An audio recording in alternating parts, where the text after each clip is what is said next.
กับบรรดาท่านผู้ฟังท่านผู้ชมทุกท่านที่กำลังติดตามรายการพระพุทธศาสนาสี่แผ่นดินต่างจ่องธรรมะเป็นทีมทีวีออนไลน์กลุ่มพระสงฆ์อุบาสกอุบาสิการ่วมกันเผยแผ่ธรรมะออนไลน์ไลฟ์สดทาง Facebook ทาง YouTube แล้วก็สถานีวิทยุเครือข่ายคลื่นสีขาวชาวประชา8จังหวัดภาคเหนือ FM 104.50 เมกะเฮิรตซ์วัดฝายหินอำเภอเมืองเชียงใหม่จังหวัดเชียงใหม่พร้อมถึง Facebook พระครูโสพลปริยัตินะ Facebook สหายธรรมหลวงปู่เขียวนะจากวัดพุทธภาวนาเวสเตอร์โรดจากประเทศสวีเดน Facebook IDTO ทำเป็นทีมสากลทาง YouTube ก็วัดหลวงจอมคำเขมรัตน์นครเชียงตุงนะแล้วก็ YouTube IDTO ทำเป็นทีมสากลซึ่งต้องกราบขอบพระคุณมูลนิธิท่านอาจารย์เจ้าคุณพระวิสุทธิวัชราภรณ์ครูบาขาวประธานมูลนิธิ1016เพื่อการกุศลวัดลัทธิวันพระนอนขอนตาลอำเภอเมลินจังหวัดเชียงใหม่นะก็ได้สนับสนุนกล้าใจจ่ายนะจ้องทำให้เป็นทีมของเฮารวมตึงศูนย์ไก่เกลี่ยข้อพิพาทภาคประชาชนคณะสงฆ์จังหวัดเชียงใหม่มูลนิธิโพธิยาลัยมหาวิทยาลัยมหาจุฬาลงกรณราชวิทยาลัยวิเขตเชียงใหม่คณะสงฆ์จังหวัดเชียงใหม่โดยพระเดชคุณหลวงพ่อพระเทพสิงหวราจารย์ด็อกเตอร์รองเจ้าคณะจังหวัดเชียงใหม่ฝ่ายเผยแพร่พร้อมถึงโครงการวัดประชารัฐสร้างสุขแล้วก็โครงการหมู่บ้านรักษาศีล5นะที่ได้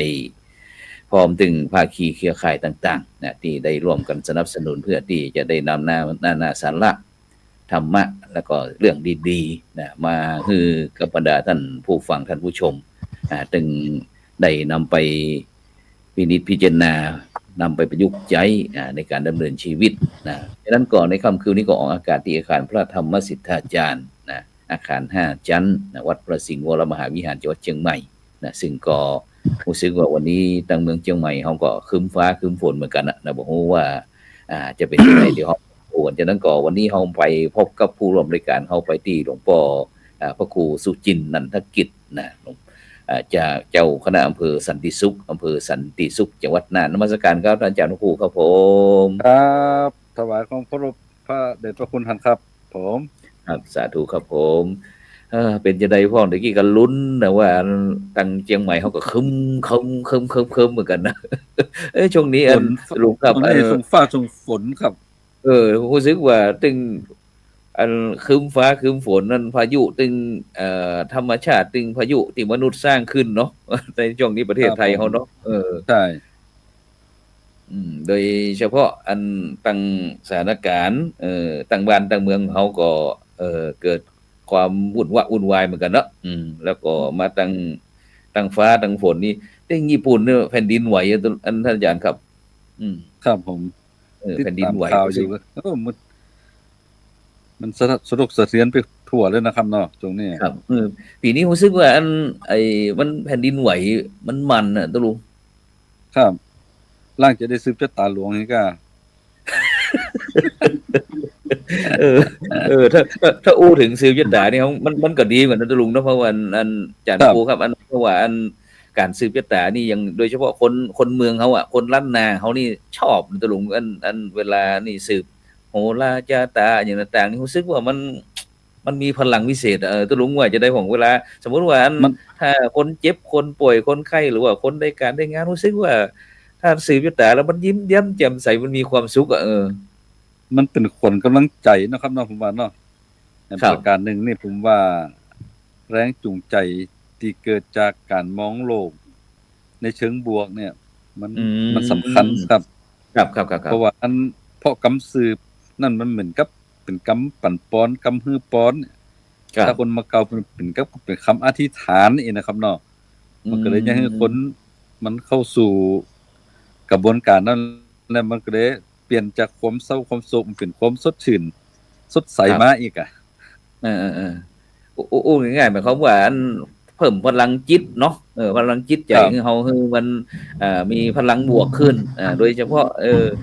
อันอย่างที่เจ้ามัดมือเนาะวังโหนตู้นี่หลีจังได๋วันนี้ค่อยให้อันนี้ดีเขาให้ออกไปเนี่ยเพิ่นว่าจะได้ก็ลุงว่าจะว่าจะได้ก็ที่เขาจังมัดมือเนี่ยที่ลุงจังมัดมือเพิ่นว่าจะได้ก็มัดแขนซ้ายให้คนมามัดแขนขวาให้คนอยู่มัดแม่นว่า32คนตกสู่แห่งหนตำบลใดที่ไกลก็ดีอีกกันเนาะตกดอนไซตะน้ำฮึกทำปูพาตินาต่างๆที่มาย่างบ่เตียวบ่เกี้ยวบ่กินด้วยประการสันใดก็ดีขอพี่ง่อยอวยคืนมาสู่เนื้อสู่ตัวสู่หัวสู่คิงหิวเหล่าเซาดีตั้งแต่นี้ไปนาบ่เดียวพาปกหัวลงตาบ่เดียวพาปาดบ่าลงเฮือนอีกกันทั้งนั้นม่วนดีครับแต่ก็เป็นเรื่องแปลกนะครับสมัยก่อนเนี่ยสมัยตอนผมเป็นละอ่อนเนี่ยบ้านผมพี่มันอยู่ในป่านี่ดอยเนาะพ่อก็สมาเป็นปู่จานเนี่ยเวลาเฮาบ่สบายเนี่ยจะได้ก็บ่หายเพิ่นส่งสตวงแล้วก็บ้วนน้ำลายใส่สตวงเอาไปไหลน้ำเนี่ยมันถึงหายมาติดมาเดียวหอเป็นจะได้นี่ลังเตียนอนอดหลอดอยู่อย่างน้อยปอมโหขึ้นมาแล้วก็อันเอาไปนั่งแม่อันตะฟังเนี่ยตะฟังแม่น้ำแล้วก็เพิ่นก็ท่องกำทรงสุดตวงเนี่ยบ้วนน้ำลายใส่เอาไหลลงน้ำมันถึงหายออกว่าหายก็ปิดขวางเนาะปิดขวางปิดทิ้งเลยนะเนาะครับมันหายมันปิดทิ้งปิดขวางเนี่ยมันก็แปลกนะครับผมว่าเนี่ยผมว่าแรงบันดาลใจในการอย่างก็เพิ่นว่ามองโลกในเชิงบวกคิดเชิงบวกเนี่ยผมว่ามันมีผลทุกอย่างนะครับก็อย่างอันที่แต่ก่อนผมเป็นละออนอันอาจารย์ครูครับอันปวดหัวปวดหัวแล้วทีนี้ก็อันไปปะลุงผมนี่ก็ไปได้บวชเป็นน้อยเป็นนานสักสิ่งสักอย่างนะครับแล้วก็เป่ามนต์เอาตอกอ่ะเสร็จแล้วก็มามาดเขียนหัวผมไว้นี่นะ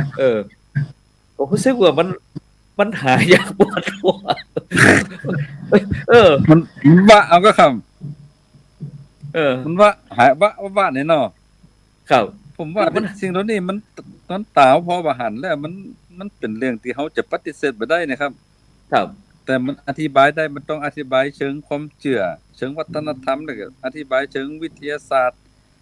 เข้ามาผนวกกันมันก็ดีนะผมว่าเฮาจะภาพมันเป็นวงจรเข้าหากันได้อ่ะครับแล้วก็มีเรื่องเล่าสมัยที่เป็นละอ่อนอายุประมาณสัก7-8เกือบ10ปลายตะลุงอาจารย์ครูอันครับตะลุงเคยได้ยินเรื่องผีตะวันก่อเคยกะเคยได้ยินถึงผีตะวันน่ะผมนี่นะเวลาตอนเจ้ามันจะบ่มีปัญหามานะแต่กินเข้าง่ายแล้วรู้สึกหำน้อยมันรู้สึกว่าจะปวดขมับปวดขมับเวลาไปโรงเรียนนี่ต้องฟุกโต๊ะเนาะปุ่นออกขวายมันถึงจะหายสัก10 โมงปลาย10 โมงปลายหรือ11 โมงนี่มันก็จะหายละแล้วก็มันก็จะเป็นจังเนี้ยวงจรจังเนี้ยผมก็มาอู้ให้แม่ฟังแม่ก็บอกว่าอ๋อมันเป็นผีตะวันผีตะวันตักเวลาตื่นมันเจ้าไปหันหน้าไปตะวันออกนะแล้วก็เอามือนี่ ขอสุมาเด้อบรรดาท่านผู้ฟังท่านผู้ชมเด้อนี่คืออันเรื่องที่ประสบด้วยตัวเองมาก็เอามือทางซ้ายเนี่ยเอาจกโกนท่านแล้วก็มือขวานี่จี้ตะวันนี่นะแล้วก็บอกว่าขอให้มันหายนะลุงก็เต้าบ่เดียวเนี่ยถ้าเป็นบ้านผมเนี่ยผมเป็นละอ่อนเหมือนกันครับถ้าผีตะวันตักนี่นะเพิ่นก็จะย้ำเหมือนกันแต่ว่าเพิ่นจะใช้คกตันพริกเพิ่นจื้อหันก้นสมาร์ทด้วยครับหันก้นไปตั้งอันทิศตะวันออกน่ะกับตะวันกำลังขึ้นนั่นนะครับแล้วก็ก้มลงแล้วก็อันคือเอาคกมาตำปกเนี่ยก้มหัวลงเห็นนะครับมันก็หายแต่ครับมันก็ถึงสมัยนี้เฮากับว่ามันเป็นเรื่องแปลกครับมันเฮามาถึงยุคนี้นะผมก็เลยคิดว่ามันเป็นเพราะว่าการก้มนี่มันยะฮืออันเลือดลมมันอันเลือดไหลเลือดลมมันไหลขึ้นสู่อันหัวสมองก็อีหนอครับ ผมมาคิดเพราะว่าฉันจะแม่นก็นี่แล้วก็คนมาเก่าเพิ่นยังว่าเก่งขนาดนั้นนี่เนี่ยครับก็แล้วก็ผมนี่จะมีป้อเนี่ยเป็นป้อน้อยคนสมัยก่อนนี่เพิ่นจะเขียนจานตัวทำพ้องอะหยังพ้องนี่นะแล้วก็ปู่อุ้ยทวดของผมนี่เป็นชื่อว่าปู่อุ้ยนันหลวงปู่อุ้ยนันหลวงนี่เพิ่นก็จะมีคาถาแล้วก็ลูกบ่าวของปู่อุ้ยนันหลวงหมู่อ้ายของป้อของป้อนี่นะเพิ่นก็จะมักจะจานตัวทำหยังกันต่างๆเนี่ยเพราะว่าเฮาเมื่อ200-300 ปีก่อนเฮาได้อพยพมาจาก12ปันนาพุ่นเนาะหล่องลงมาเรื่อยๆนะครับตามแม่น้ำโขงพวกปิงวังยมน่านพวกนี้นะหมู่เฮานี่นะก็ไหลมาเรื่อยๆก็ทีนี้เอ่อโดยเฉพาะเรื่องมะเร็งผิวหนังอาจารย์ครูครับครับมะเร็งผิวหนังแล้วก็ก๋อยทางบ้านนอกเขานี่ที่เปิ้นฮ้องว่าถ้าปัจจุบันนี่มะเร็งนี่เปิ้นฮ้องว่างูสวัสดิ์อีเนาะครับงูวัดงูสวัสดิ์แล้วก็มันก็ชอสมัยบก่อนอัน สมัยก่อนห้องว่ามะเฮ็งไข่ปลาเนาะมาเห็นไข่ป๋ามาเห็นไข่ป๋านั่นอีป้อก็โป้ไอ้เกี๊ยวก๋อยก็เป่าแล้วก็มันก็หาย อืมแล้วก็โดยเฉพาะถ้าไผที่เป็นโรคมะเร็งในปัจจุบันเนี่ยอาจารย์ครูครับ ก็ใจใจมนต์น้ำกินได้ครับอย่างเป็นมันก็ความจริงถ้าคนเหมือนปัจจุบันนี่เฮาบอกว่าเขาจะเจียวบ่เจียวบอกว่าอีน่ะอย่างที่ผมไปไปที่ปฏิบัติธรรมมา45 วันผมม้นกินตลอด เพราะว่ามันเป็นสมาธิดีไงครับครับฉะนั้นตะลุงสามารถง่ายๆครับตะลุงครับคาถานี่นะตั้งนะโม3จบเนี่ยนะโมตัสสะภะคะวะโตอะระหะโตสัมมาสัมพุทธัสสะ3รอบเสร็จแล้วก็ตัมมังคารมุตตัมมังอย่างตะลุงครับตัมมังคารมุตตัมมังเนี่ยตัมมังคารมุตตัมมังเพราะว่าหายนี่นะเนี่ยฉะนั้นก่อนตะลุงไปลืมเด้อเวลานี้สถาญาติโยมเพราะว่าโลกมันในปัจจุบันนี้มันโลกมันเป็นว่าเรื่องการบริโภคของคนเฮาเนี่ยมักจะเป็นโรคมะเร็งนี้นักฉะนั้นก็บรรดาท่านผู้ฟังท่านผู้ชมเนาะเวลาหรือว่าตัวเอาเจ้าปู่ได้ยินนั่นพระอูโสพลนั้นสอนคาถาเป่ามะเฮงเด้อมนต์น้ำกินพอร้องพอใครเจียก็ร้องไปทำถ้าใครบ่เจียก็บ่เป็นหยังฉะนั้นนี่ก็เลยนำมาเล่าสู่กันฟังเพราะว่าพระพุทธศาสนา4แผ่นดินเนี่ยเขาก็จะเป็นเรื่องวิถีชีวิตโดยเฉพาะวิถีธรรมวิถีไทยวิถีพุทธเขาเนี่ยโดยเฉพาะพุทธศาสนาซึ่งบอกว่าจะเป็นประเทศจีนประเทศพม่าประเทศลาวประเทศไทยประเทศเขมรเวียดนามอย่างต่างๆเนี่ยครับอาจารย์โอครับฉะนั้นโดยเฉพาะวันนี้วันเป็นวันสำคัญกันวันนี้เป็นวันโกนก็ว่าจะจวนตะลุงมาอันนี้สักหน่อยหนึ่งอีกนะครูบาอาจารย์เป็นนักเทศน์มันก็ไปเทศน์กันอย่างหมดเพราะวันนี้เพราะว่าวันนี้มันเป็นวันโกนเนาะศีลจะเป็นผู้เป็นศีลใหญ่ด้วยครับบอกว่าวันนี้เลยจะจวนมาอู้เรื่องหีดห้อยจะหีดประเพณีล้านนาของเฮานี่แหละครับบอกว่าตั้งเมืองน่านเฮาเป็นจะได้พ้องครับโดยเฉพาะเรื่องไอ้ประเพณีเป็นฮ้องว่าเป็นฮ้องตั้งร้านนาเฮาเป็ดตะพีกะหรือว่าสลากอีน่ะร้านสลากกินสลากกล้วยสลากอีน่ะครับครับผมว่ามันคงจะเหมือนกันมักกุฏิเนาะมันเป็นจะดีหีดห้อยที่เฮาได้สืบสาน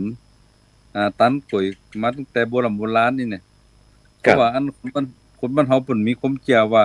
กันเดือน12เป็งนี่วัดวาอารามก็ดีคนที่เปิ้นมีบาปมีกรรมหนักอีเนาะครับถ้าเป็นสมัยนี้เพราะว่าสัมภเวสีกันเนาะที่บ่มีไผตันก็เข้าขันป่าไปผีไตเก่าเนาะเหมือนนี่เนาะครับถ้าปล่อยละไว้มันจะเนี่ยไปตักไปตอไปย้อไปห้องเอิ้นกินกับคนนี้อย่าฮึจะเป็นเปื้อไข่อีกกันเนาะแม่นว่าครับเพิ่นก็เลยบอกว่าถ้าจะเนี่ยวัน12เป็งเป็นวันใหญ่เนี่ยวันพระใหญ่เนี่ยผมควรที่จะตานข้าวสังดิบหรือว่าข้าวสลาก ไปเฮืออืหยังสัมภมเวสีทั้งหลายครัที่เขาบได้คบได้กินได้อิ่มท้องอิ่มไส้แล้วก็จะบ่ได้มาละเหอืมเวบนมาตักมาตอครับมายอมาฮ้องลูกเต้าหลานเหลนเฮาเบิ่งให้มื้อค่ำมื้อคืนอีกอะนะครับเนาะครับอ๋ออันนี้แม่นๆผมว่ามันเป็นความเชื่อคนบ้านเฮามาครับเก่ามาแก่อีนี่ครับอืมๆๆๆซึ่งโดยเฉพาะถ้าใครบ้านไหนที่มีละเล็กละอ่อนนี่เนาะแต่คืนมันครับให้บ่รู้จักหยุดจักยั้งอีกแม่นะนวันนี้มันไปถึงใดมามันไปแอวพุ่นก็นั่นน่ะออกพุ่นมาโอ้นั่นน่ะผีตักให้มันนั่นน่ะไปส่งวันพรุ่งนี้เอาให้มันนั่นไปส่ง ครับ ส่งเขาเอาไปไปคือปอหนานปอน้อยปอหนานส่งกันตัดฮือมันนั่นเนาะไปส่งเข้าส่งครับผีแล้วก็เอาเข้าอืนั้นเขามวางไว้ตามหัวดอยหัวครับดอยตีนดอยตีละออนไปทางหั้นนี่เนาะสมัยก่อนเป็อืนจั่นเนาะมๆครับ อาฉะนั้นอันวิถีชีวิตเนาะของหมู่เฮานี่จังคนเมืองนี่เฮาก็อันโดยเฉพาะมันก็จะมีความผูกพันนะครับเนาะผูกพันเรื่องอันครับเนี่ยเรื่องไอ้ตั้งแต่เกิดถึงตายนี่แหละความเชื่อนะครับฉะนั้นก็อันบรรดาท่านผู้ฟังท่านผู้ชมเด้อก็สามารถเนาะสามารถที่อันมีเรื่องอยากจะร่วมสนทนากับเฮาก็ได้นะหรือว่าจะส่งข้อความมาทางอินบ็อกซ์ก็ยินดีนะเพราะว่าอันค่อนข้างที่คืนนี้ก็อันค่อนข้างที่จะเก่าๆสักหน่อย โอ้เป็นพระเจ้าเกิดเมืองเออแล้วก็นั้นเราจะรู้ครับอะไรโดยเฉพาะอันสมัยก่อนเวลาอันไอ้พูดถึงเรื่องคนเวลาเฮามีคนเสียชีวิตเนาะหรือว่ามีคนตายในหมู่บ้านเฮาเนี่ยแต่ก่อนมีพ่อแม่ผมนี่จะสอนนักสอนหนาลุงครับเรื่องการจะไปกินข้าวกินน้ำกินท่าบ้านที่คนเสียชีวิตนี่จะบ่มีอะครับนะแล้วก็ก่อนที่จะครับออกบ้านเนี่ยมื้ออื่นเนี่ยเฮาแต่ก่อนนี้เฮาบ่มีไฟฟ้าบ่มีไฟฉายเนาะเฮามีตะเกียงเออแล้วก็ครับจะเอาไม้สร้างมาทำกะโหลกอีกอะเอากะโหลกก็ครับคือเป็นที่บังลมบังฝนอะไรอย่างต่างๆแล้วก็ถือกำไปเนาะแขวนไปหน่อยตุงติงๆแล้วก็มันจะมีครีมไอ้ขมเมามันน่ะลุงมีครับขมเมาติดๆอันบ่ในกะโหลกหั่นนะเสร็จแล้วเขาก็เอาก่อนจะไปนี่ก็เอาขี้มิลนั่นน่ะป้ายหน้าผากนี่นะแม่มันบอกว่าอันป้องกันผีดักเพิ่นว่านะอืมบ่ฮู้ว่าทางเมืองน่านเขาจะเป็นดีกว่าคือถ้าเป็นตามเมืองน่านนี่เพิ่นจะเอาอันอ่มินม.1ครับอืสมัมๆๆยก่อนเฮามีม.1ม.ดินเนาะครับเนาะครับแล้วมันจะมีมินดำๆนั่นน่ะครัคันบถ้าถ้ามีคนตายในบ้านในจองเนี่ยเวลาออกจากบ้านศพบ้านหยังมาเนี่ยอีแม่ก็มักจะเอาเนี่ยเอาไปแปดคนม.1ให้ก็เอามาอู้มาจากผู้ๆกับเพิ่นก็เอาป้ายหัวเอหันอเพิ่นว่าอ่ากันกลัวผีจำหน้าอีนะครับอ๋อครับ เพราะว่าเพิ่นถือว่าต้องเจ้าไปหากแอวหันบ้านนี้ก็หน้าเหมือนกันแต่มันจะว่ามีอันหยังดำตรงหน้าหันมีป่านดำยังบ่ใจละอา หน้าเศร้าหน้าม้านเลยเนาะใช่เพราะว่าถ้าผีจำหน้าแล้วเพิ่นว่ากลัวผีย่าฮือเพราะว่าเฮาไปหลงไปหยิบเอาหมากเมี่ยงปูยาเป็นข้าวต้มขนมอืมากินอีเนี่ยครับๆๆๆเพิ่นถือกันจะเพิ่นก็เลยเอามินแปดหน้าฮือผีลืมที่เราจำหน้ามันได้อะโอ้โฮนี่กำลังได้ยินได้ยินครั้งแรกนี่หน่อยว่าที่อันแถวแหมหลายอำเภอก็ครับที่ว่ามีอันแบบนี้หรือว่าในปัจจุบันนี้ยังมีความเชื่อเอาเดี๋ยวหมิ่นตาหน้ามีก่อเดี๋ยวนี้บ่มีแล้วครับ ผมอืว่ามันมคงจะเป็นไปตามยุคตามสมัยเนาะสมัยก่อครับนนั้นเพิ่นมีความเชื่อจะแล้วก็ครับอีกประการหนึ่งผมว่าอ่าถ้าเป็นสมัยก่อนนะเพิ่นสอนคนผ่านคือคนได้คิดต่ออีนี่อืนี่ก็มๆๆถ้าว่าเอามินเป็ดหน้าแล้วคนดูถูกแปดเนี่ยมันจะตั้งโจทย์แล้วว่าอันนี้เอามาเป็ดยังมันจะไปคิดต่อหรือจะต้องค้นหาคำถามได้เนี่ยอันนี้ผมว่าครับคนสมัยก่อนนะเขาทำวิจัยเก่งนะครับครับบางสิ่งบางอย่างเขาเออทำเป็นสัญลักษณ์ยี่แม่แล้วก็ให้คนนๆไปคิดต่อ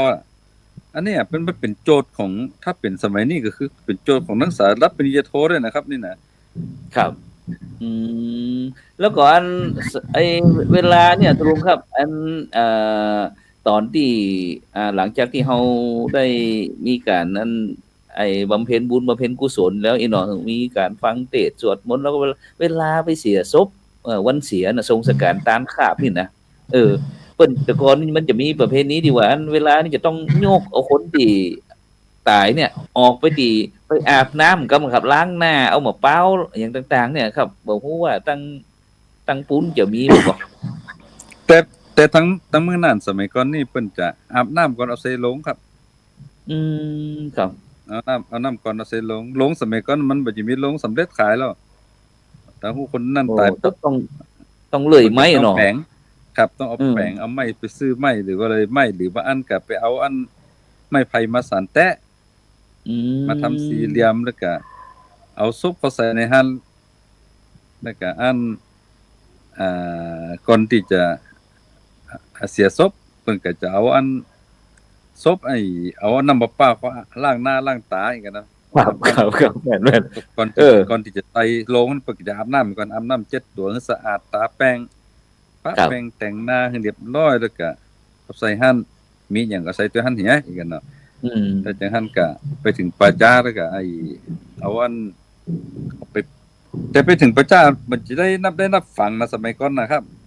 ครับ แต่ผมเป็นละออนมันบ่จะได้เผาหรอกเพิ่นจะเอาไข่ไปตัวเหี้ยเข้าถึงตีนป่าจ้าเพิ่นจะเอาไข่ขว้างไปไงถ้าไข่แตก นี่เป็น ต้นนั้นเป็น ไข่เป็นไข่ดิบอีเนาะ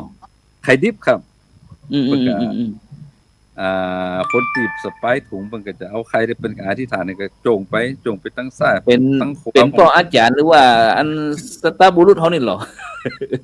ครับจะเป็นส่วนมากก็จะเป็นคนที่เปิ้นเป็นน้อยเป็นหนานนี่เนาะเพราะว่าอัน เออเพิ่นจะฮ้องว่าจะมีสับปะเลออีเนาะสับปะเลอ ครับ แล้วก็ สับ พ่ออาจารย์ พอจานที่นำศพไปนั่นนะครับ ครับ เดี๋ยวใครขว้างไปตั้งซ้ายผมใครขว้างไปตั้งขวาผม เออ ถ้าใครแตกตัดใดก็ตัดนั่นเขาก็จะไปขอกับแม่ธรณีว่าแม่ธรณีคือต้นนี้นั่นเด้อแม่นว่าต้นนั้นจะเป็นตีควักที่น้ำก็จำเป็นจะต้องได้เที่ยว ครับ ครับ แล้วก็อันจะมันจะมีนั่นน่ะตะลุงครับ ไอ้คนที่ถือตุงสามหางนั่นน่ะแล้วมีอันสะพายถุงเป๋ออย่างนั้นน่ะเนาะ ครับถุงแป้วมันเฮาว่าถุงแป้ว อ๋อถุง แล้วมัน แป้ว ถุงแป้วนั่นเพิ่นจะเหาะเครื่อง จะได้ครับอันนั้นหมายความว่าจะได้ เอาเพิ่นจะเหาะเครื่องเอาคำคบกำกินเหมือนกับเฮาเนี่ยต้านก๋วยสลากนี่ไง ครับ ข้าวสุกข้าวสารข้าวเปียกแล้วก็คำคบกำกินหมากเมียงปูยาพริกเกลืออย่างใส่ให้หมดอีกกันเนาะ ครับ แล้วก็เพิ่นก็ถือว่าถุงนั้นน่ะมันเป็นเสบียงอาหารอันสุดท้ายแล้วคือคนตายนั้นเพิ่นจะเอาไปกินไปตั้งหน้าอีกแล้วเพิ่นก็เอาอันไปถึงปุ๊บใกล้จะเผาศพหรือว่าจะฝังศพเพิ่นก็จะเอาหม้อไปตีลงศพหั่น ครับ วางหั่นแล้วก็อันจากนั้นก็ทำพิธีต่อไปอีกครับ ครับ แต่ แล้ แล้ว วก็ แปลกเพิ่นบ่ ครับ ฝังที่ศพเนาะ จะ เคย ได้ เป็นละอ่อนผมเคยถามโยมป้อเหมือนกันโยมป้อเพิ่นบอกว่าการฝังที่ศพนี่บ่ได้ มันจะยะฮือศพมันจะแตกนี่เนี่ย มันแตกนี่หมายความว่ามันอาจจะมันมีพลังวิเศษหรือว่าถ้าเป็นเจ้าอันไอ้ตั้งไสยศาสตร์เป็นห้องมันเฮี้ยนกะมัน ครับ เฮ ผ ง ม กะ ว่าหัวผีมันออมอารวาสอีกกันเนาะแต่ผมบ่คิดว่าที่มันแตกนั้นเพราะว่ามันกำกลิ่นที่มันอยู่ในหั่นนะครับ ครับ ตั้งแต่เปิ้นใส่ถุงใส่หยังไปมันเกิดมันเน่ามันมีแก๊สมีหยังอีเนาะสัตว์สิงหิงสาไปคดไปลื้ออีกมันก็จะมีส่วนที่ตัวแต่ว่าอันโยมปอเพิ่นยังว่า ถ้าเอาไว้นี่ก็คนตายก็จะได้บุญตรงที่ว่ามีนกแห้งนกกาเพิ่นมาซับมาจิกมากินอีกอะเนาะเป็น ครับ อาหารที่ไปเนี่ยผมว่านี่เป็นความเมตตาของคนโบราณ ครับ แต่เดี๋ยวนี้แต่มาถึงยุคนี้นะก็มีเหมือนกันแต่ว่าเพิ่นเอาของแบบใหม่ๆใส่ตัวไปซื้อของมาจากเซเว่นสิฮั่นอันตะกองจิมาทบตุ้มตั้มซับปะเลอก็มาเตะกัน มีดึงมีดมีดึงผ้ามีดึงเสียมด้วยนะมีดึงน้ำยมน้ำยันอันนั้นเป็นห้องว่าเครื่องมือหากินไปตั้งหน้า ครับเพิ่นเอาผ้า ครับ เอาเสียมเอาจอบใส่ตัวเหี้ยสมัยก่อนเฮาจังไปโลกไปหิวไปจ้าที่เฮาไปกลางกดกลางเฮาจังหันจอบหันเสียมเหี้ยอยู่ห้วยด้วยเนาะ แม่นครับได้ครับ ซึ่งอันแต่เดี๋ยวนี้บ่มีละ ครับอ๋อเดี๋ยวนี้บ่มีแล้วเนาะ ครับ ส่วนมากนี่ก็อันหมูอันคนเป็นนี่ก็เอาไปใจหมดอะเนาะถ้า ครับ สมัยก่อนนี่ กับหมู่สับ เปิ้น ปะเล ตึ อง บ่เอาเขาวัดอย่างเดียวอะใช่ คือเจ้าอย่างเดียว สมัยก่อนเพิ่นตึงบ่เอาสมัยนี้แต่อันสับปะเลอเอาหมดอ่ะ ครับก็อันอย่างที่แหมน้อยหนึ่งอันเรื่องหลังจากที่ล้างหน้าล้างหน้าคนตายแล้วก่อนที่จะเผานะลุงครับมะพร้าว ครับ มะพร้าวนี่เพิ่นบอกว่าถ้าไผที่กลัวผีนี่คือกินมะพร้าวผมก็เหมือนกันนะผมก็เคยกินหลายครั้งเหมือนกันละมะพร้าวนี้ ประเภทก็ถือเหมือนกันนะครับส่วนมากเขาก็จะเอาเคาะเอาจ้อนขูดคือคนนั่นคนนี้กินคนที่ขี้กลัวผีอย่างนั้นเนาะถ้ากินแล้วคนจะแข็งเนี่ยผมว่ามันเป็นการบ่งบอกว่าอันไอ้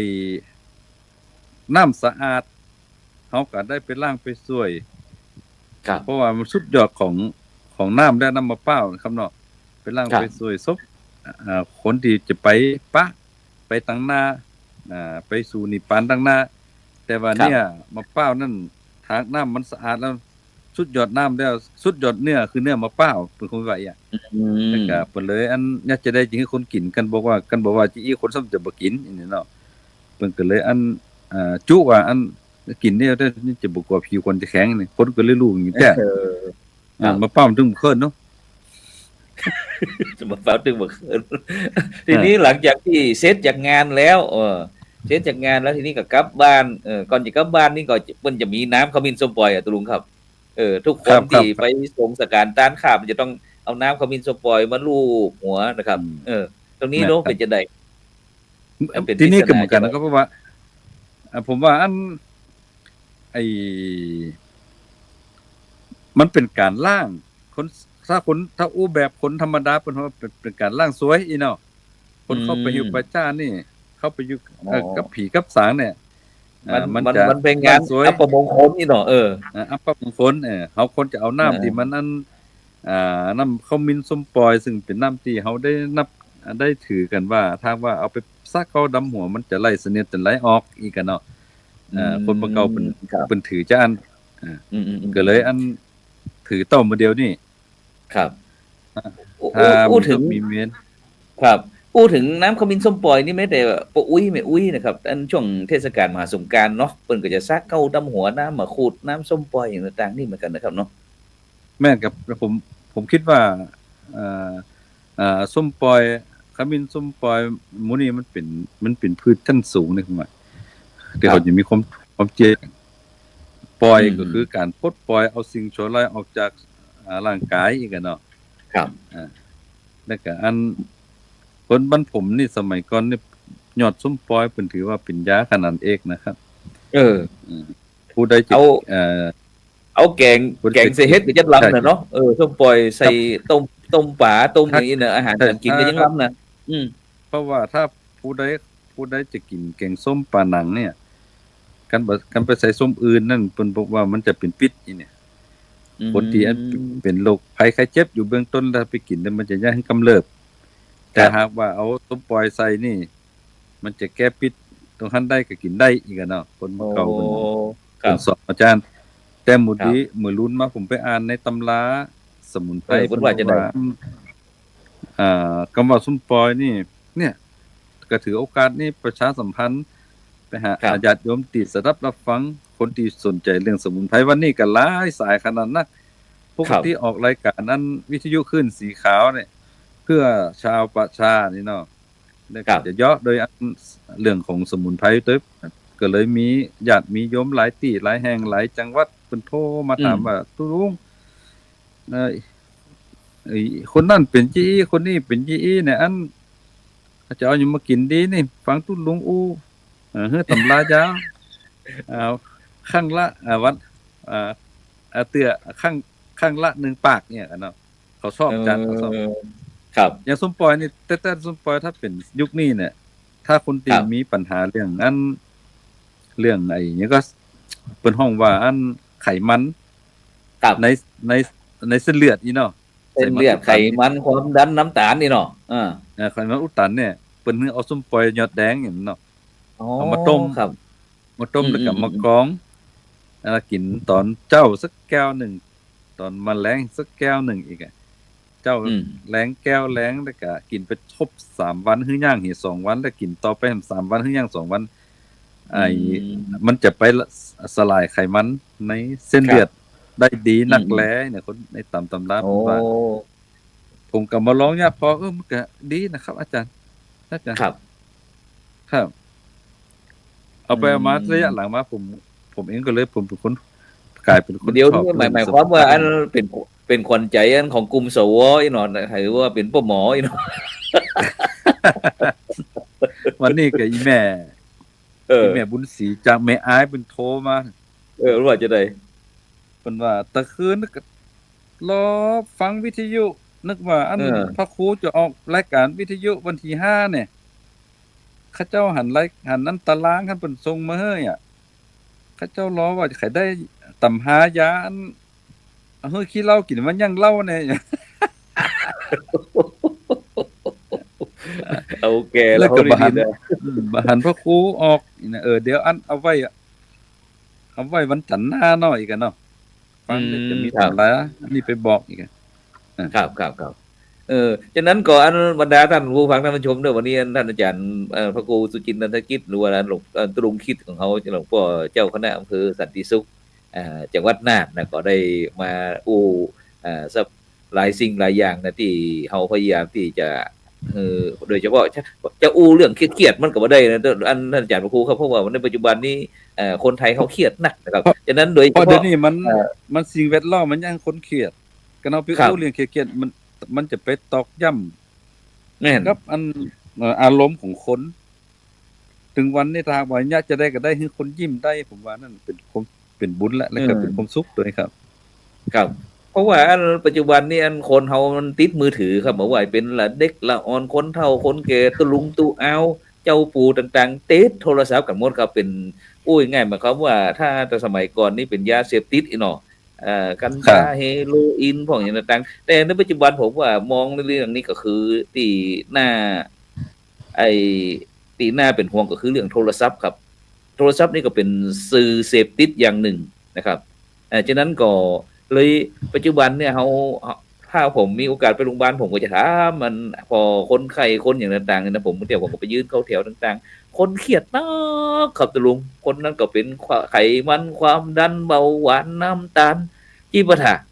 ตะกี้ก็เลยวันนี้ก็เลยไหนตะลุงก็ถึงเรื่องกันว่ายุกยาๆฉะนั้นก็บรรดาท่านผู้ฟังท่านผู้ชมเด้อใครที่เป็นน้ำตาลนี่นะเป็นเบาหวานนี่นะเพิ่นบอกว่าพืชสมุนไพรของเขาเนี่ยพักไม้ไซยาบ้านเขาบอกว่าจะเป็นกระเจี๊ยบเขียวกระเจี๊ยบเขียวมะระขีนกพักเจียงดาหรือว่าพักง้อนไก่ที่แต่ละพื้นที่จะห้องแตกต่างกันไปแล้วก็พักตำลึงครับตำลึงนี่ของห้องอย่างเราพักแคบนะลุงเนาะครับพักแคบเนี่ยนะพัก4อย่างเนี่ยกินเด้อเอาติดบ้านเฮาเด้อบอกว่านั้นเรื่องน้ำตาลนี่ลด1,000,000%เพิ่นว่านะตะลุงสิว่าจะได้พ้องกัน4อย่างเนี่ยกระเจี๊ยบเขียวมะระขีนกพักง่อนไก่หรือว่าพักเชียงดาเนาะแล้วก็พักตำลึงหรือว่าพักแคบนี่นะบ่ฮู้ว่าพ่อหมอจะว่าจะได้อันที่จริงพักเรานี่มันเป็นพักสมุนไพรเป็นสมุนไพรพื้นบ้านอยู่นะครับเป็นสมุนไพรหลักแต่ว่าคนโบราณเพิ่นจะสอนให้กินผักเหล่านี้ผ่านเรื่องของอาหารเพิ่นฮ้องว่ากินอาหารให้เป็นอาหารเป็นยานี่เนาะหมายความอาหารเป็นยาหมายความว่าเพิ่นจะอย่างเช่นว่าเฮาแกงแค้เนี่ยเฮาไปสังเกตพอผักที่เฮาใส่แกงแค้อย่างน้อยๆ5อย่าง10อย่างเนี่ยมันจะเป็นผักที่มันเป็นอยู่ปกติอยู่ในรอบบ้านเฮาอยู่แล้วอันนี้เพิ่นสอนให้คนเป็นไข้หวัดเนี่ยเพิ่นให้กินแกงแค้เนี่ยเพิ่นว่าจะหายดีนักแลวัดน่าจะหายบ่กลับมาแหมอีเนาะอันนี้แสดงว่าผักที่ใส่หั่นมันเป็นผักที่เป็นสมุนไพรแต่ว่าสมัยนี้คนมันกินยาเป็นอาหารเปลี่ยนจากผักครับเปลี่ยนจากผักเป็นอาหารแล้วก็กลับกลายมากินยาเป็นอาหารเพราะเกี่ยวกับการกินยาเป็นอาหารก็เลยยังผมเกิดผมเครียดขึ้น ครับ ที่เครียดนี่เพราะหยังเห็นส่วนหนึ่งนะครับนอกจากที่อัน เออน อกจากที่อันโลกเหล่านี้มันเกิดขึ้น แต่ปกติแล้วเรารักษากันด้วยความเป็นเฮาเนี่ยมันจะบ่มีปัญหาหยังแต่มาเครียดมันตอกย้ำด้วยอันอ่ากันไปตรวจอีเนาะหมอเพิ่นว่าโอ้เป็นโรคนี้เด้อแล้วบ่ดีกินอันนั้นเด้อบ่ดีกินอันนี้เด้อมันเกิดจากนั้นจากนี้เนี่ย มันบ่ฮู้จะว่าจะได้บ่จะกินผักยอดแหลมก็ส่ำว่าจะเป็นโรคเก้าก็จะกินผักยอดเก้าก็จะเป็นเบาหวานเนี่ยเอาไปมาบ่ฮู้จะกินหยังก็ปัดยาหยังกันเนาะ ครับ ก็เริ่มเป็นนักขึ้นเนี่ยแต่แล้วยาเบาหวานเป็นเรื่องที่ง่ายมากเลย ครับ แค่อันเอาผักเชียงดาหรือว่าผักเซ็งมันเฮาเนี่ย1กำมือต้ม ครับกินเจ้าแรงเจ้าแก้วแรงแก้วเจ้าแก้วแรงแก้วบ่เกิน3วันไปวัดน้ำตาลลงหวบห้า ครับ ครับ ผักเชียงดาเนี่ยผักเชียงดาเนี่ย ครับ ผักเชียงดา1กำมื พูดถึงพักเชียงดาเนี่ยตะลุงครับเดี๋ยวนี้ที่วัดอินทปัญญารามเมืองแป้เฮานั่นน่ะผมก็ปลูกไว้จะหลายที่นี่อันน้องไปเพิ่นก็ทำเป็นคล้ายกับชาตะลุงเก็บใบมาทำแบบใบชา แต่มันเพิ่นก็เนี่ยมันแต่ผมก็บ่ได้ลองสักเทื่อ ตีอันตีวัดผมนี่ก็ทำครับเอาไอ้ผักยอดผักเซ็งเนี่ยครับใบผักเซ็งมาทำเป็นชาลดเบาหวานครับเอาไปชาใส่ในซองกระดาษนั่นน่ะแล้วก็เอาแพ็คเฮียก็เอาใส่ในซองนึงก็จะมีอยู่ประมาณสัก10ห่อนึงก็จะห่อนึงก็จะมีประมาณสัก12ซองอีกนะครับเนาะแล้วผู้ใดเป็นความดันเบาหวานโรคเก้านี่ก็เอาไปใส่ในพวกน้ำร้อนก็น้ำเข้าใส่จี๊บตอนนี้อยากน้ำเนี่ยมันถึงหายครับ โอ้ดีแต่ครับโอ้ฉะนั้นวันนี้เราได้อู้เรื่องยุคเรื่องยาเรื่องอาหารการกิน บรรดาท่านผู้ฟังท่านผู้ชมเนอะอันสนใจก็ติดต่อเบอร์โทรศัพท์ตะลุงสมคิดอันเบอร์หยังก็บอกคือสถานอย่างน้อยลูกผมขอเบอร์081087501484ครับ081 750 1484ครับ1484ครับเจ้าคณะอำเภอจอสันติสุขเนอะบรรดาท่านผู้ฟังทั้งหลายลองสอบถามเพราะว่าอันสมุนไพรเนี่ยถ้าเฮากินนี่มันบ่มีผลข้างเคียงนี่นะครับเนาะถ้าเฮากินยานี่ไปโอ้น่าเป็นห่วงเพราะว่าอันผมเดี๋ยวนี้ผมก็4เดือนนี่ต้องไปหาหมอเตื้อนึงครับอันอาจารย์ครูครับไปเนี่ยก็เรื่องความดันอย่างนี้แหละตั้งแต่สมัยที่อันหลวงปู่พระธรรมสิทธาจารย์พุ่นน่ะทีนี้เขาก็สอนบาลีทีนี้ก็รู้สึกว่ามันเวลานี้มันตื่นเต้นอย่างต่างก็เลยกินยาก็เลยต้องกินยาตามหมอว่านะครับจะได้ก็ต้องกินนั่นนะแต่อันไอ้อย่างตามก็บอกว่าบ่กินก็ได้ว่านะอันเพราะว่าอันย้อนจะได้อันมีวิธีรักษาไปเลยคิดเต๋อนะแต่อย่างว่าเฮาก็จำเป็นที่ต้องเกี่ยวหมอนะครับเนาะฉะนั้นก็บรรดาท่านผู้ฟังท่านผู้ชมเด้อนะที่กำลังติดตามรายการนั้นพระพุทธศาสนา4แผ่นดินวันนี้เอาป้อหมอยาจากอำเภอสันติสุขจากวัดนั้นมาจากันแล้วเสริมเติมเต็มกันสักนิดหน่อยครับฉะนั้นโดยเฉพาะวันนี้เป็นวันโกนครับตะลุงครับเป็นวันโกนเป็นวันพรุ่งนี้ก็จะเป็นวันพระวันธรรมสวนะวันแห่งการฟังธรรมซึ่งก็ถ้าไอ้ต่างประเทศต่างๆเพิ่นก็จะฮ้องว่าวันฮาโลวีนนะฮาโลวีนหรือว่าทางบ้านเฮาก็ฮาโลวีนล้านนายเนาะหรือว่าโดยเฉพาะทางประเทศไทยเฮานี่ก็มีทุกภาคครับตะลุงครับโดยเฉพาะบอกว่าจะเป็นทางคนเมืองเฮาก็คือ12เพ็งเนาะ12เพ็งภาคกลางนี่เพิ่นฮ้องว่าตุ๊ดศาสตร์ตุ๊ดศาสตร์แต่ถ้าภาคใต้นี้เพิ่นจะฮ้องว่าชิงเปรตเป็นฮ้องนั่นนะเป็นฮ้องชิงเปรตส่วนอีสานนี่เป็นฮ้องว่าประเพณีเข้าประดับดินนะครับซึ่งก็ถือว่าอันเป็นมีวัตถุประสงค์เดียวกันก็คือเรื่องการทำบุญนะครับที่จะไปฮือคนตายนะครับซึ่งโดยเฉพาะก็มีอันความเกี่ยวญาติพี่น้องหรือว่าบรรพบุรุษบรรพชนที่จะมารอรับส่วนบุญส่วนกุศลที่ลูกหลานญาติพี่น้องจะทำบุญไปฮือนะครับ ฉะนั้นก็คนเมืองเขานี่ก็จะถือเชื่อว่ายมพบาลนะครับปล่อยเปรตปล่อยผีออกจากที่กักขังต่างๆนะครับที่บ่เคยรับส่วนบุญผีแต่ก่อนเหมือนก็จะเปิดโอกาสให้มารับในวันพรุ่งนี้นะครับอันฉะนั้นโดยเฉพาะเรื่องประเพณีต้านกล้วยสลากครับตะลุงครับตะลุง ครับ อยากจะเสริมเติมเต็มตรงไหนบ้างครับผม แต่คำว่าตั้งกวยสลาเนี่ยมันก็เป็นประเพณีในวัฒนธรรมและความเชื่อของบ้านเฮาที่เพิ่นอู้ถึงเรื่องอันการถวายทานข้าวสลากเพื่ออุทิศส่วนบุญส่วนกุศลแล้วนี่ไปให้กับเปรตผีไปให้กับตั้งอันสัมภเวสีทั้งหลายเนี่ยเนาะผีที่บ่มีบ่มีญาติพี่น้องที่ได้ครบลิ้นดินตายโดยวิธีที่อันบ่ปกติก็ดีหรือว่าครบลิ้นดินตายที่บ่มีญาติพี่น้องหรือว่าอันถูกสัตว์สิ่งหิงสาได้ทำร้ายสมัยก่อนเพิ่นตายที่ไหนก็ฝังที่นั่นเนาะเพิ่นก็เลยมีความเชื่อว่าอันวิญญาณของคนเหล่านั้นจะมาละเหเววนอยู่ตามบ้านตามจ้องถ้าบ่มีหยังครบหยังกินก็จะมาตักมาต้อย่อห้องเหมือนเขาจะหันว่าสมัยก่อนเพิ่นจะมีตูผีอยู่ตามหัวให้ปลายนาเนาะผมว่าเนาะครับแล้วก็แต่เพิ่นก็มีความเชื่อว่าถ้าจะเฮาคนจะได้ทรงอันหยังก็ตานเข้าขันป่าไปให้คนเหล่านี้เหียปีนึงมีเหียเดือนนึงก็จะเป็นเรื่องที่ดีอีกเนาะแล้วก็ประการหนึ่งก็คือในวัดในวาพระสงฆ์องค์ข้าเจ้าจะได้อยู่เย็นเป็นสุขเพราะสมัยก่อนเนาะเจ้าบ้านญาติโยมเพิ่นฮักวัดเนาะเพิ่นฮักพระสงฆ์องค์เน้นเนาะสมัยก่อนพระสงฆ์องค์เจ้าอยู่ในวัดก็ดูแลญาติโยมนอกวัดก็ดูแลพระสงฆ์องค์เจ้าเพราะวัดนั้นเป็นคนที่เป็นเจ้าของก็คือชุมชนเจ้าบ้านในชุมชนในหมู่บ้านอีกเนาะแล้วทุกเจ้าก็คือเป็นผู้เป็นเนื้อนาบุญที่จะเอาวัดนั้น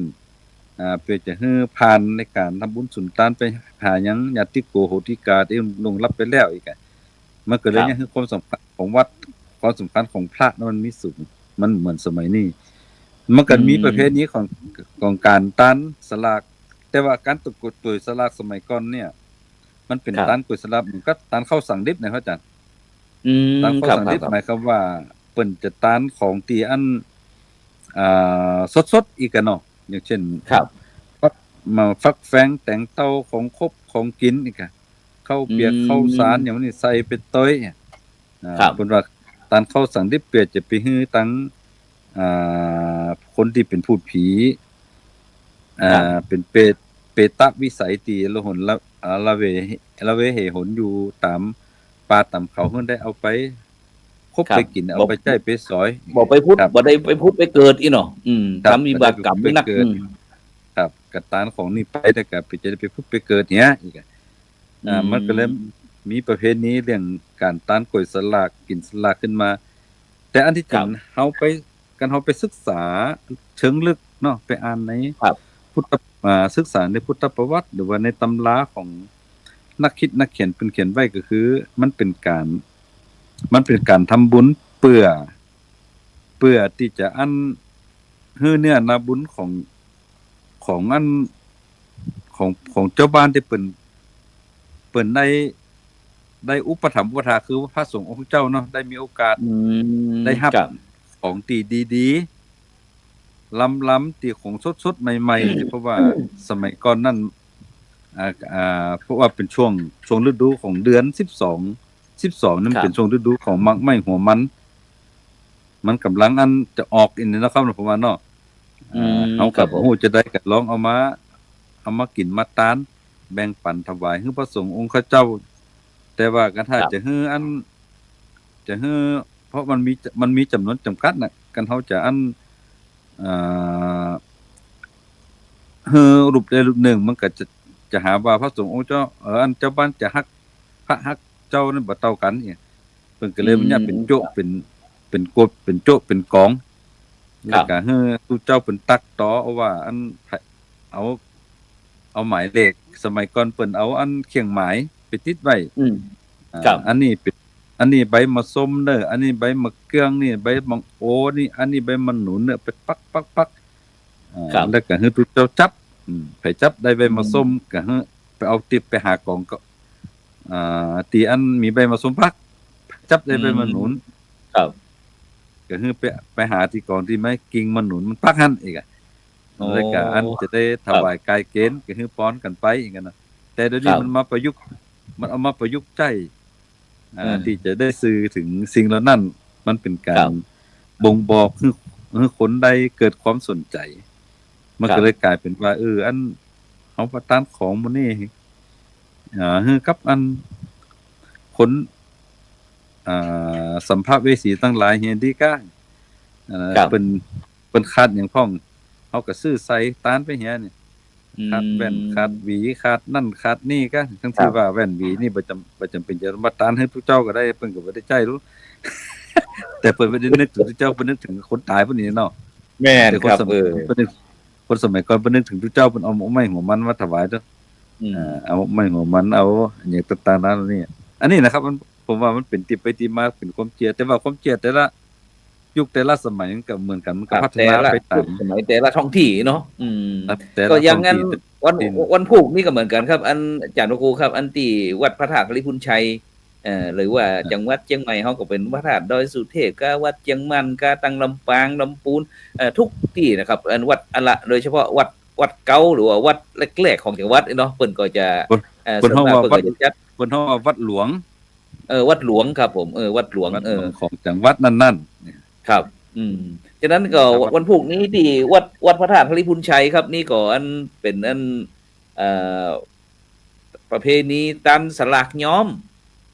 ครับสลากย้อมอย่างที่อันเป็นภาพตรงนี้ครับอันตึงก็เป็นต้นสูงประมาณสัก14-15 เมตรพุ่นเพิ่นก็จะเน้นเรื่องความสวยความงามนะครับซึ่งอันมีความเชื่อเหมือนกันโดยเฉพาะอันสลากย้อมนี่ก็ต้นสายปลายเหตุก็จากพี่น้องเจ้ายองครับพี่น้องเจ้ายองที่ไม่ใช่ว่าจะทุกคนจะสามารถที่ต้านสลากย้อมได้นะครับแต่ต้องเป็นแม่หญิงหรือว่าเป็นสาวนะครับอายุ20 ปีซึ่งเปิ้นมีความเชื่อว่าถ้าเป็นพ่อจายเนี่ยก็สามารถที่จะบวชเป็นพระสงฆ์องค์เน้นได้นะครับได้ทดแทนบุญคุณพ่อแม่นะครับได้อานิสงส์นะแม่หญิงนี่เปิ้นก็เลยอันพี่น้องเจ้ายองถ้าอายุจาก20 ปีอย่างต่างๆนี่เปิ้นก็แต่ก็บ่เกินต่ำบ่เกิน3 ปีนะครับลงขึ้นลงนี่นะก็จะเป็นจะต้องทุกคนจะต้องทำได้มีโอกาสทำสลากย้อมสักครั้งนึงเหมือนกับว่าลูกปัจจัยเนี่ยจะต้องได้บวชนี่นะแต่ว่าหญิงก็จะต้องได้ทำได้ตานสลากย้อมนะครับซึ่งก็เปิ้นก็จะมีการนั้นข่าวห้ามเป็นประวัติของมันเหมือนกับไอ้ถ้าเป็นปัจจัยนี่เป็นห้องขวัญทำขวัญน่ะตุลุงครับปัจจัยนั่นทำขวัญแต่มันยิงนี่เปิ้นก็จะเป็นข้าวห้ำเป็นกระโลงเนี่ยต่างๆได้อู้ถึงประวัติของคนตาลเนี่ยฉะนั้นครั้งหนึ่งเนี่ยสาวเจ้ายองจะต้องได้ตาลได้ตาลสลักย้อมสักครั้งหนึ่งเพราะว่าจะได้อานิสงส์นักก็เหมือนกับอานิสงส์นี่ก็เหมือนกับที่ปัจจัยบวชนั่นแหละแต่มันยิงนี่บ่ได้บวชเนาะแต่ก็ต้องตาลสลักย้อมนี่นะครับฉะนั้นก่อนพรุ่งนี้ก็เชิญชวนพี่น้องบรรดาพุทธศาสนิกชนทั้งหลายนะซึ่งพระเดชพระคุณหลวงพ่อพระเทพรัตนนายกเจ้าคณะจังหวัดลำพูนประธานคณะกรรมการโครงการหมู่บ้านรักษาศีล5หนเนืองเขาก็เชิญชวนโดยเฉพาะเป็นว่าอันมันงานประเพณีตั้งปืนบ้านล้านนาเขาเนี่ยอันท่านอาจารย์พระครูครับมันเป็นการส่งเสริมการท่องเที่ยวแล้วก็เรื่องเศรษฐกิจโดยมันเป็นไปได้ก่อนลุงครับอันที่ว่ามันจะส่งเสริมการท่องเที่ยวกันเนี่ยคือเงินหมุนเวียนอย่างต่างๆเนี่ยมันมองได้2นัยยะครับผมว่าครับนัยยะที่1เนี่ยมันเป็นการสืบทอดและมันเป็นการเขาใช้คำว่าปริวัติเนาะวัฒนธรรมเพราะว่าสมัยก่อนนั้นเปิ้นบ่ได้อู้ถึงเป็นเรื่องการท่องเที่ยวเนาะสมัยก่อนเพิ่นเฮาว่าเป็นอู้เรื่องปกติประเพณีจี้เหมือนเมืองน่านครับเมืองน่านก็เหมือนเมืองน่านเพิ่นเฮาว่าสลักซอยสลักซอยที่เป็นต้นนี้สลักซอยอีกอ่ะครับเป็นต้นเนี่ยสลักซอยต้องมีค คนที่มีอันศรัทธาแก่กล้าเพิ่นถึงจะยะได้แต่ของใส่หั่นจะต้องเป็นของ อ๋อ มัน ที่หมายความว่าค เป็น น คนที่มีฐานะไอ้เนาะ ครับ ก็ มีฐานะ ครับ และของอันที่ใส่หั่นก็เหมือนกับว่าเป็นเครื่องของครัวเฮียนทั้งหมดทั้งมวลนี่ถ้าเหมือนคนลงตั้งเนี่ยบ้านเฮาว่าลงตั้งนี่เนาะครับเนาะ หมาย ครั ค บ วามว่าเหมือนกับที่พระอาจารย์ว่าอัน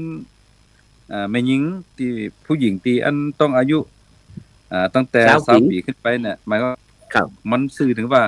คุณพร้อมที่จะออกเรียนแล้วนะ การออกเรียนนั้นมันจะต้องมีอะไรบ้างเนี่ยเนาะ ครับ มีถ้วยโถโอจานเสื่อหมอนอันนี้มีทั้งหมดเนาะสลักซอยเหมือนกับสลักย่อมที่พระอาจารย์อู้ถึงนี่นะครับ ครับ อันเนี่ยอันนี้ก็เป็นนัยยะหนึ่งคือที่อันที่มันเป็นปกติที่ได้ทำกันมาแล้วมันก็เหมาะสม ครั กับบ แต่ยุคแต่ว่าถ้าอู้ถึงเรื่องการท่องเที่ยวเนี่ยผมว่าคนยุคนี้สมัยนี้คนนิยมเรื่องของแปลก ๆเพราะสลากจีมันเข้มข้นยะแล้ว ครับ ถ้าถ่ายรูปเนี่ยก็ออกโฆษณาปุ๊บเนี่ยเขาอยากให้หันว่าสลากย่อมเป็นสลากจะได้มาหันกันไปหูแปลกตาเนี่ยอันของปั๊บส่งเสริมเกิดเรื่องการ หนึ่งเดียวในโลกเป็นว่านะครับ การท่องเที่ยวดีก้า ครับ เนี่ยมันมีหนึ่งเดียวในโลกแต่มันเกิดเป็นเรื่องปกติแต่ว่าเฮามาพลิกวิธีคิด แล้วก็เติมสีสันเติมอันอย่างบางสิ่งบางอย่างใส่ลงไปนี่นะครับ มันก็เลยยังให้คนตื่นตาจะอยากใครไปหันมันเหมือนกับอันถนนหมายเลข3เมืองน่านเนี่ยหั่นก็ครับ ครับจะได้ครับถนนหมายเลข3ถนนหมายเลข3พระอาจารย์เคยมาอยู่ก้า น่าจะเคยผ่านแต่อันมันบ่ฮู้ บ่ฮู้ว่าเขามันมีอะหยังจะได้อีเนี่ย ผมก็บ่น่าเชื่อมันก็อยู่ใกล้วัดผมเนี่ยวันๆนะครับ มีแต่คนไปพอเป็นพันเป็นหมื่นถ้าเป็นเทศกาลนี่นะต่อวันนี่นะไปถ่ายไปพอไปถ่ายรูปไปเซลฟี่ถนนหมายเลข ครับ 3 มันอยู่อำเภออะหยัง อยู่เขตตำบลอวนครับติดกับสันติสุขนี่นะครับครับ อ๋อ อาจารย์ ครั เรา บ เข้าไปพอใน Google ว่าถนนหมายถึงมันเป็นถนนที่สวย1ใน6ของประเทศเนี่ยครับ มัน แต่เฮาอยู่ใน มันได้ ฮู้ว่า มันได้บรรยากาศ มันคือ กะหรือว่าจะได้ได้บรรยา สุดท้ กาศ มันกลายเป็นที่ท่องเที่ยวปีๆสร้างเงินสร้างคำให้คนมาแอวค่อนข้างจะนักนะครับ เนี่ย ครับ ผมว่า ครับ คนมันไขหันของแปลก มัน ครับ ก็บ่ได้บรรยากาศอย่างเนี้ยมันเกิดจากการประชาสัมพันธ์โฆษณาประชาสัมพันธ์นี่นะครับ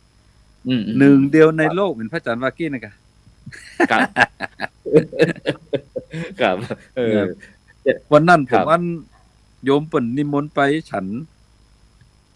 เพ็ญบ้านโยมอยู่ไกลหั่นน่ะ